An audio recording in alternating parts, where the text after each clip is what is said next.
Chris here, and welcome to my channel, and welcome to this week's reading vlog.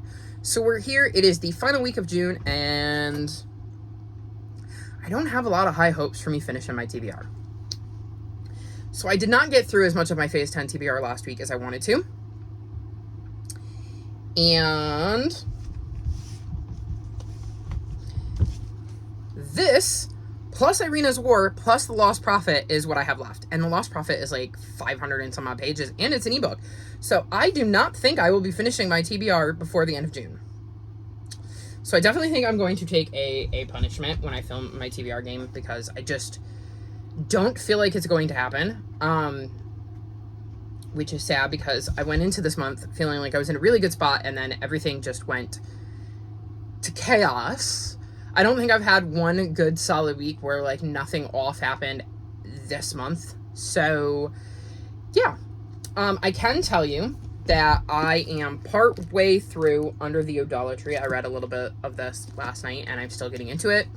This follows a girl named Ijoma, and civil war is breaking out in her country, and she ends up getting sent away to a family for safety, and I guess she's going to meet another displaced girl, and a relationship is going to bloom for them. So I'm curious to see how that goes. Like I said, I'm only like 50 pages into it, so I don't have really strong feelings either way. So it's not like I've made a great dent in that TBR, because legitimately this is the only book of that TBR that I've picked up. The only one I say I will absolutely read is The Long Way to a Small Angry Planet, because this is my book club pick, and I really, really, really want to read it, because it's my book club, and I didn't plan on June going just off the rails, but I wanted to read this with my book club people. So this is absolutely priority number one.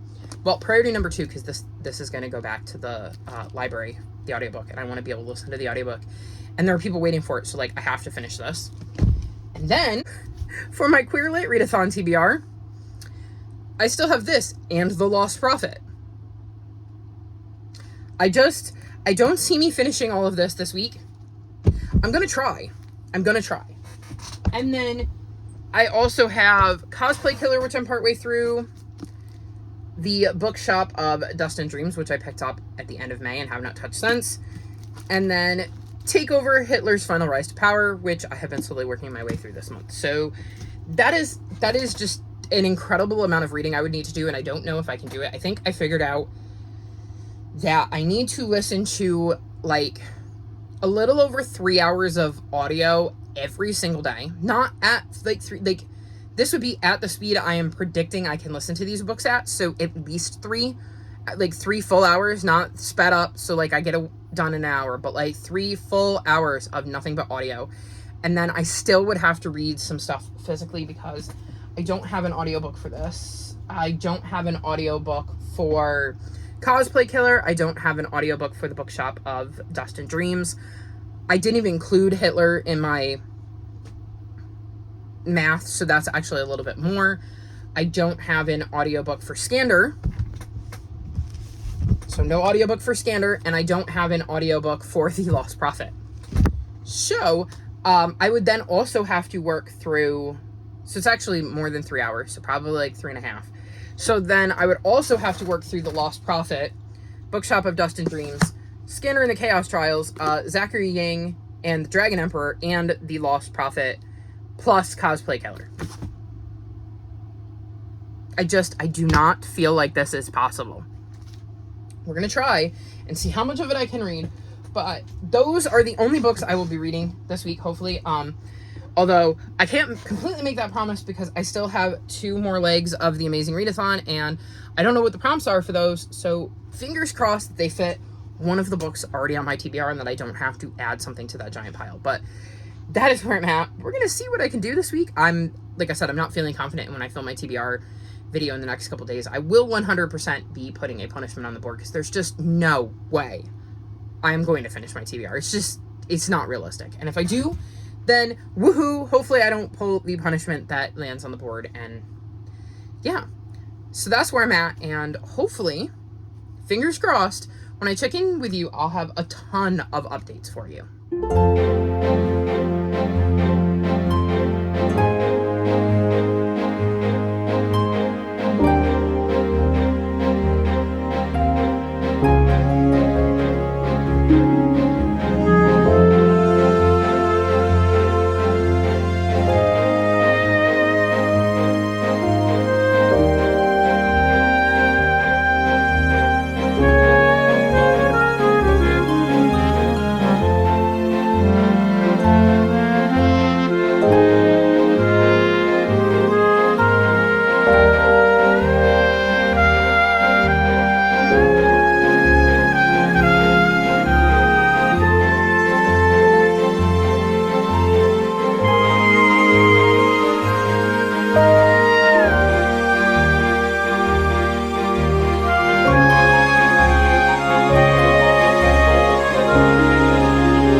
July, and that means the Amazing Readathon is over. I had a lot of fun, and I have quite the stack of books to run you through that I read in the last week. I know I haven't checked in, but it has just been so overwhelming with all the books I had to get to and all of the filming and editing I had to do, and I just was really, really low on spoons, and I used all of my spoons for being on camera to film my TBR videos. So they're both up on my channel, both my TBR for Phase 10, Chooses Your TBR, and Phase Out Your TBR, which is my month-long readathon I'm hosting in July. So if you'd like to check those out, like I said, they're both on my channel. But back to the Amazing Readathon. So I should mention the books that I managed to get to, and of course we're going to have some help from CLO. So first I want to mention that I read Irenas War, and this is one of my 5-star predictions, so you're going to have to wait for that vlog to find out my thoughts on it, but I did want to mention that I read it, and I wanted to mention it right off the bat because it was an ebook and I didn't want to forget about it, because I tend to do that with books that aren't physically in front of me. But of the physical books I read, the first up is Under the Udta Tre, and I gave this 3.5 stars. So this follows a young girl named Ijeoma, and she is growing up in Nigeria during the 70s, I believe, and there is a civil war that breaks out there, and she is sent away to a different family for her own safety and ends up meeting another young displaced girl, and they're from different cultures, ethnic communities, and a relationship ends up developing between the two of them. And it's a huge deal because not only are they both girls, but they're both from different ethnic communities. So there's like double trouble there. But the girls thing is the main thing. And then we kind of follow her life after that is discovered and her having to figure out how to navigate life knowing she likes girls. This was all right. I definitely think I learned more about Nigeria and their culture and their views on the LGBTQ plus community and how that all kind of played out through this. They are a very religious nation, so there's a lot of religious talk in here, which isn't something I particularly like to read. And so we get to see how religion also affects Ijeoma's life. And so there was a lot of that in here, so if that's not your bag, this probably isn't going to be the book for you. But I think it is an important book to be out there because it does showcase some of the things that are going on in Nigeria or have been going on in Nigeria for the last 2 decades. And it is mentioned in the author's note that on January 7th, 2014, Nigeria's president signed into law a bill criminalizing same-sex relationships and the support of such relationships, making these offenses punishable by up to 14 years in prison. This novel attempts to give Nigeria's marginalized LGBTQ citizens a more powerful voice. So I do think this is a really, really important novel. And if you want to learn more about the history and way people would have reacted to somebody like Ijeoma, then this is definitely a good book to read. It just didn't necessarily click with me in all the ways I would have wanted it to. Then I read We Could Be So Good, and I gave this 4.25 stars. This is a historical romance that follows 2 young men, Nick and Andy. Nick works in a newsroom, and he's known he's gay for a very long time. And Andy, who is the owner's son, who is going to be working there for a year before he takes over. So with this being set in the late 1950s, it's not exactly safe for Nick to be gay.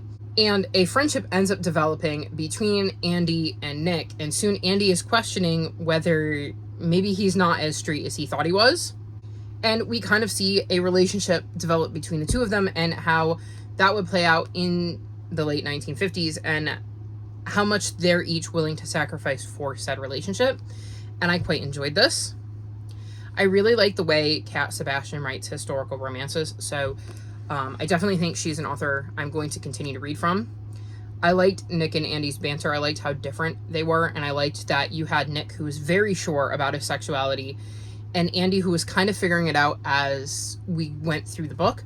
I also like the aspect of a newsroom in this story because I thought it was interesting to kind of incorporate that and how that plays into the story because it is definitely a very important part of the story. This was just a really good romance in my opinion, and like I said, I like the historical timing of it, and there is a sequel, so I will definitely be reading that at some point, and I'm curious to see how it lines up with the characters we met in here. Then for the Amazing Readathon, we had to travel to Auckland, and that meant we had to read a book with water on the cover, so I read Call of the Wraith. As you can see, we're on the sea. This is the 4th book in the Blackthorn Key series, and this is the last one I had to reread. So I'm now officially caught up on the series, which means next month I can dive into book 5. This follows Christopher Rowe, who is a apothecary apprentice, and in the first book his master ends up getting murdered, and it leads into this giant mystery that then snowballs throughout the next few books as he continues to get involved in various mysteries and kind of realizes that some of the events in book 1 have created this larger thing. I think he's still kind of putting it together. At least I'm still piecing it together. In this one, he actually ends up with a bit of amnesia and ends up having to try to rescue some missing children. And I don't really want to say too much more than that because I don't want to spoil some stuff, but he ends up kind of working on that while trying to deal with the fact that he doesn't remember anything and figuring out who he was despite not having any of his memories. I really enjoyed my read of this. I don't think I enjoyed it as much this time around, but I did still really enjoy it. I love Christopher. I think he's such a great protagonist. I love seeing him try to put things together using what little bits and pieces he has managed to glean from his life that he starts pulling out of his brain. I love the relationships he has and the people he turns to in this book for help because he can't do it alone. And this is just a really interesting mystery, and I'm very happy to be caught up. And I'm quite looking forward to seeing where Christopher and his friends go in the 5th book and finally getting to see some more of their journey because there is a lot of stuff going on that I would like some answers to. And I read I Wish You All the Best by Mason Deaver, and I gave this 4.5 stars. So this is a hard read. This follows a non-binary teen named Ben, and they decide one day to come out to their parents, and it goes horribly wrong because their parents throw them out. They end up calling their sister, who they haven't seen in years, and end up living with her and her husband, who they've never met. They start going to a new school, having to deal with all of the anxiety and depression that is coming from their parents rejecting them and struggling with their gender and all of the things that come along with that. At school, they meet a boy named Nathan, and they're very quickly friends. And Ben may be developing just a small crush on Nathan and trying to figure out how to navigate this when Nathan doesn't know he's non-binary because they are not ready to be out to anyone outside of their family who they've told, like, it was hard enough to tell them. So we see Ben trying to deal with all of this. All of the struggles that come with being non-binary, trying to figure out what that means to them and how they would like to express themselves, but also not necessarily being ready to be completely open about their gender. We see them at school developing this friend group and trying to figure out how to navigate that when they don't really know who Ben is, considering they're still using he, him pronouns for Ben, even though those aren't Ben's preferred pronouns, because they haven't told their friends that, well, that's not the right pronouns. So there's a lot of stuff to deal with in this. It was, like I said, a very hard read because you're dealing with this rejection, and I can't imagine that most queer individuals haven't had that flicker of doubt of whether the people they care about the most will accept them for who they are. So I thought that was really easy to relate to. Of course, as somebody who has anxiety, Ben's anxiety was very clear to me and it was very relatable. So I liked that aspect and diving into some of that of how this thing can affect you and some of the resources that you may have.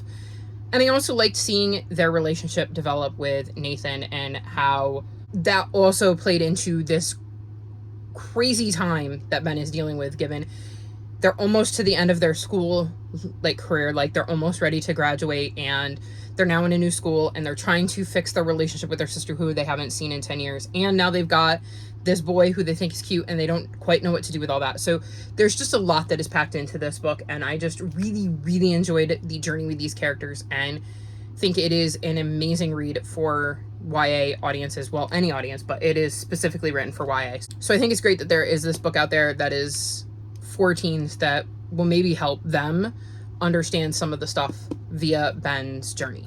Then I read The Long Way to a Small Angry Planet, which was the June book club option for my book club, and I gave it 5 stars. I absolutely loved it. This was also my book for LA. We traveled to LA during the Amazing Readathon for our last leg.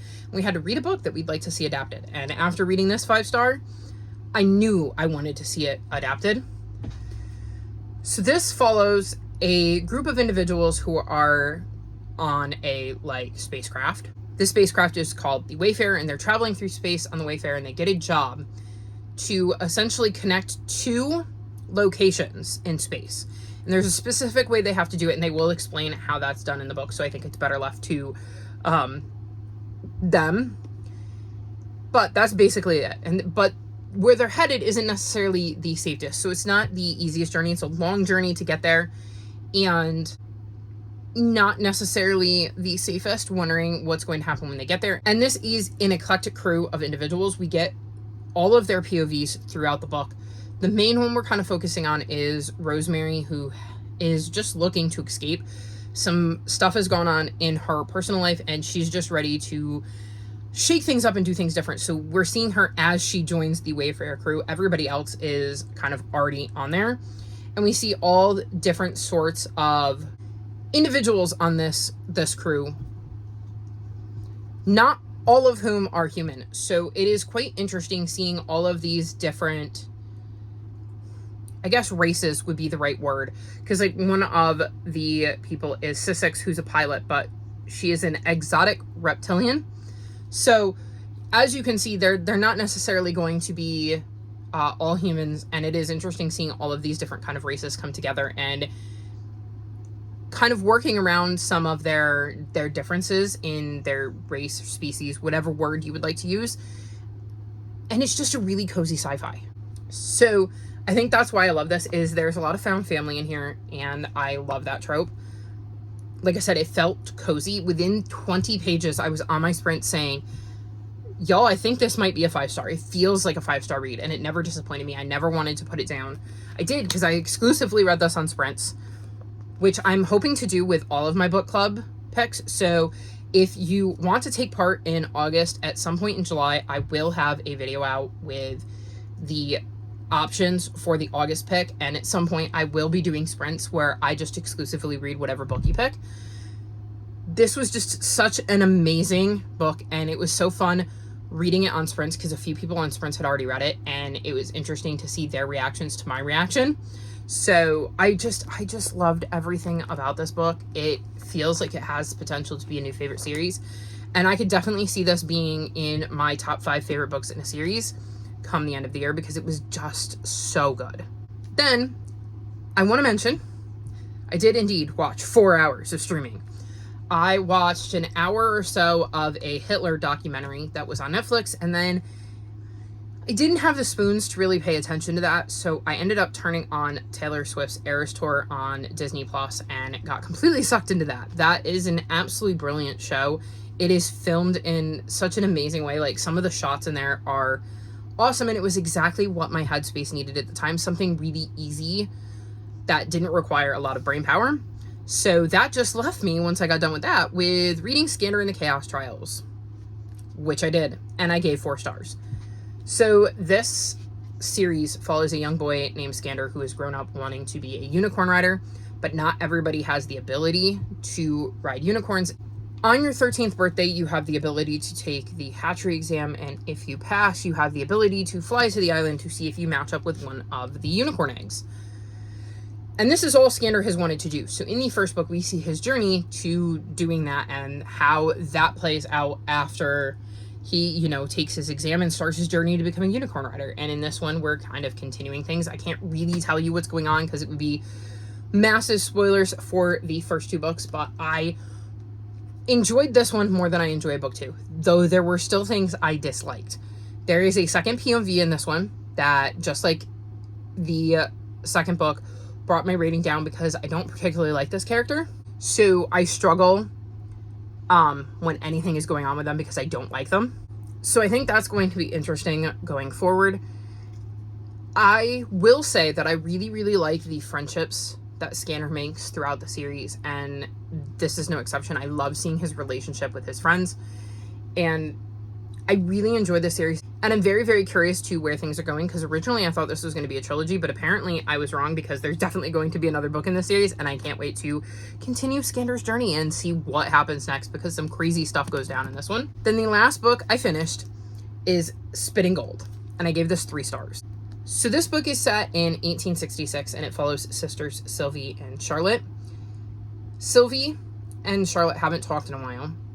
One day, Charlotte shows up at Sylvie's and begs her to participate in one more con with her. As their father is ill and Charlotte needs money to help pay the bills, Sylvie gives in and decides to help her. They end up trying to con the Jackanos, who had a brutally murdered great aunt who they think is haunting them.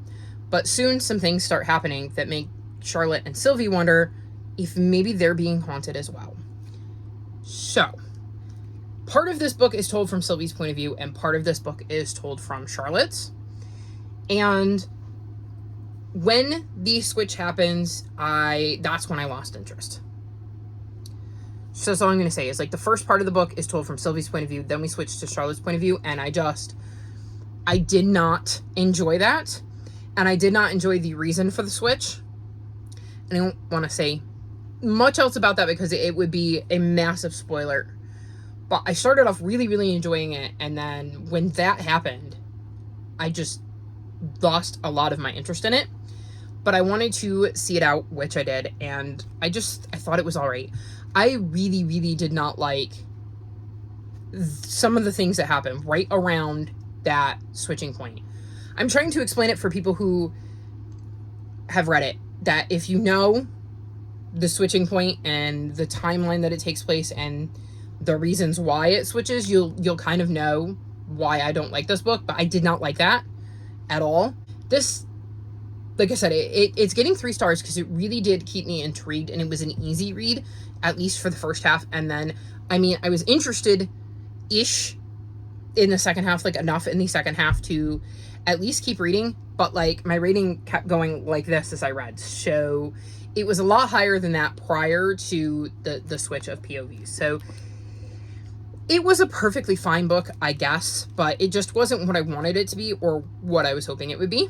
And then the last little bit of reading I did is I have read to page 123 in Hamra and the Jungle of Memories. This follows a young girl named Hamra who ends up going into the woods, and she was told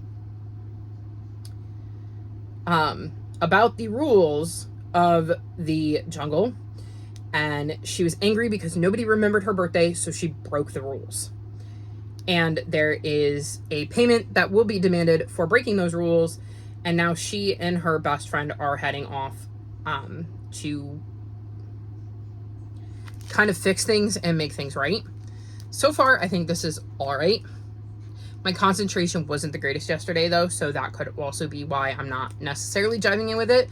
But I still have like 266 pages left, so I certainly have a ways to go before I have a final decision on this. So maybe I just haven't clicked with it yet, but that doesn't mean I won't. That is the end of my June. Not as successful as I would have hoped, but it could have been a lot worse. I managed to bust out a bunch of books there towards the end. Almost forgot to do my streaming, but I did. I got it in there in the end. And yeah, I really, really enjoyed being part of the Amazing Readathon. It was a lot of fun. I don't particularly like competitive-based readathons because they take a lot out of me. But this one had a lot of fun challenge to it, and was just super interesting. Brie put so much work into everything to do with this readathon, so I'd like to thank her for hosting it and, you know, taking the time to put all of that work into creating everything. The videos she made for each city we traveled to were phenomenal and so much fun. It really did make me feel like I was traveling around the world. So thank you, Brie, for hosting, and I definitely will see you again next year if you decide to host it again, because I had a lot of fun. But that's going to be it for my June. All of my social media is linked in the description below if you'd like to come chat with me. If you've made it this far in the video, leave me space emojis for The Long Way to a Small Angry Planet, because that is definitely my favorite book of the month. Like this video and subscribe to my channel, and I'll talk to you next time. Bye!